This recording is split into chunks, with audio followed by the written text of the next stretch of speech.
Assalamualaikum warahmatullahi wabarakatuh. Perkenalkan, nama saya Widawati Arina dengan NIM 225211156 dari Manajemen Bisnis Syariah 1D dari Universitas Islam Negeri Raden Masaid Surakarta. Di sini saya akan menjelaskan tentang keanekaragaman di tempat kerja. Pertama-tama saya akan menjelaskan tentang pengertiannya terlebih dahulu.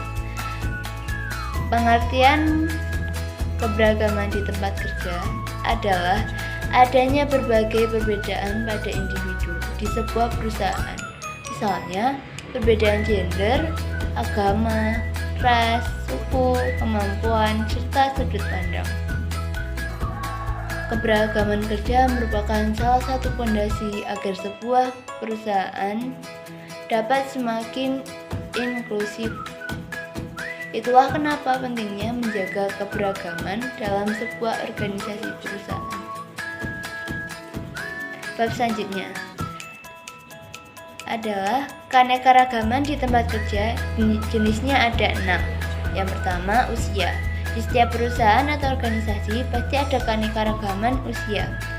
Keanekaragaman ini bukanlah suatu hal yang negatif, karena sekelompok orang yang memiliki perbedaan umur di dalam perusahaan cenderung memiliki pola pikir yang berbeda dan pengalaman yang sangat berbeda pula.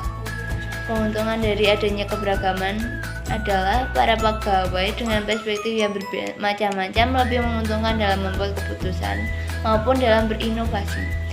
Memiliki karyawan yang memiliki usia yang berbeda juga merupakan cara yang bagus dalam sebuah bisnis. Para karyawan muda lebih peka dengan perkembangan teknologi dan melihat kemungkinan-kemungkinan yang mungkin tidak direspon oleh karyawan yang lebih tua. Dan karyawan yang lebih tua memperluas cakupan bisnis berdasarkan pengalaman, termasuk ingatan mereka dari masa ke masa. Yang kedua adalah agama. Manajer harus menyadari perbedaan agama dan keyakinan pekerjanya, serta memperhatikan hari raya tiap agama tanpa mengistimewakan agama tertentu. Yang ketiga, ras dan etnis. Ras adalah warisan biologi seperti karakteristik fisik dan kesatuan sifat, sedangkan etnis lebih mengarah ke sifat sosial seperti latar belakang budaya, loyalitas individu kepada suku atau bangsanya yang disebar oleh populasi manusia. Kedua faktor ini menyebabkan pertimbangan keputusan mempekerjakan orang, evaluasi pelaksanaannya, upah, dan diskriminasi tempat kerja. Individu cenderung akan lebih berbaik hati kepada sesama rasnya, sehingga manajer harus mengaturnya secara efektif. Karena ras dan etnis adalah suatu kunci permasalahan dalam keberagaman tenaga kerja. Yang keempat adalah jenis kelamin. Masih ada kesalahpahaman mengenai perbedaan mendasar antara wanita dengan pria yang mempengaruhi performa kerjanya. Wanita cenderung agreeable dan menyesuaikan dengan peraturan yang ada, sedangkan pria lebih agresif dan memiliki ekspektasi lebih untuk sukses. Sehingga manajer harus terus mengeksplor tiap kekuatan wanita dan pria yang berbeda agar dapat mengaplikasikan dengan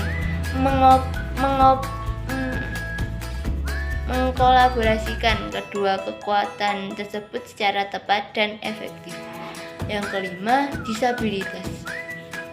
Sudah jelas bahwa ada beberapa pekerja yang tidak memungkinkan untuk disabilitas bekerja pada bidang tertentu, sehingga manajer harus menciptakan dan mempertahankan kondisi lingkungan kerja di mana adanya saling tolong-menolong antar karyawan sehingga orang yang disabilitas atau cacat dapat merasa nyaman dengan lingkungan kerjanya. Telah dicantumkan dalam peraturan mengenal pelarangan diskriminasi terhadap disabilitas. Tapi di sisi lain, para disabilitas juga harus memantaskan diri mereka oleh para pekerja yang non-disabilitas. Yang keenam atau yang terakhir, keanekaragaman lain. Manajer juga harus memperhatikan latar belakang sosial ekonomi, senioritas, intelektual, dan penampilan para karyawan dalam pengkondisian lingkungan kerja yang kondusif. Kasih pentingnya keanekaragaman di tempat kerja.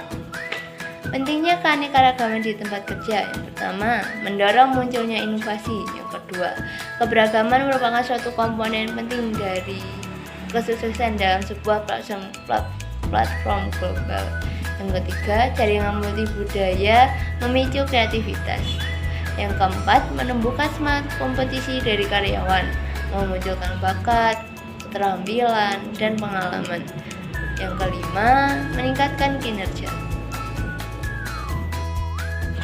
Keuntungan keanekaragaman di tempat kerja.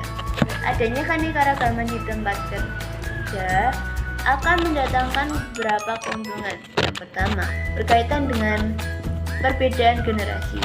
Adanya usia atau tahun kelahiran yang berbeda di sebuah perusahaan adalah suatu hal yang baik karena bisa membuat keanekaragaman memunculkan pengalaman yang berbeda, memiliki sifat yang berbeda, dan kita bisa mengambil sisi positifnya.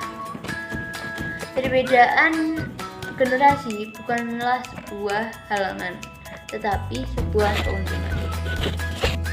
Mengapa mengelola keanekaragaman di tempat kerja itu penting?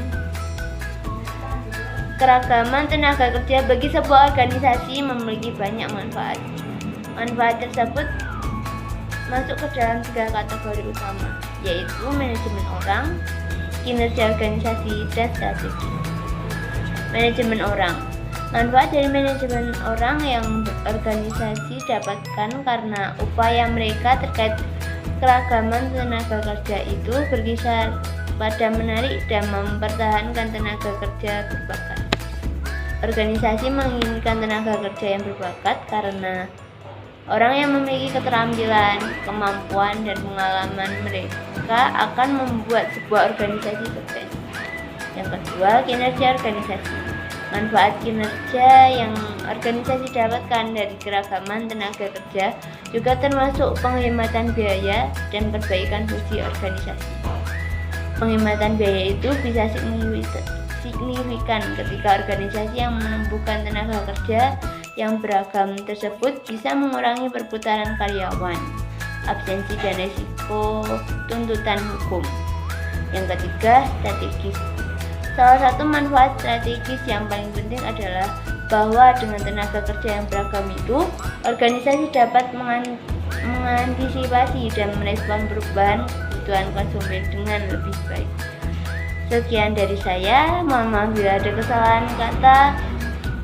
Wassalamualaikum warahmatullahi wabarakatuh.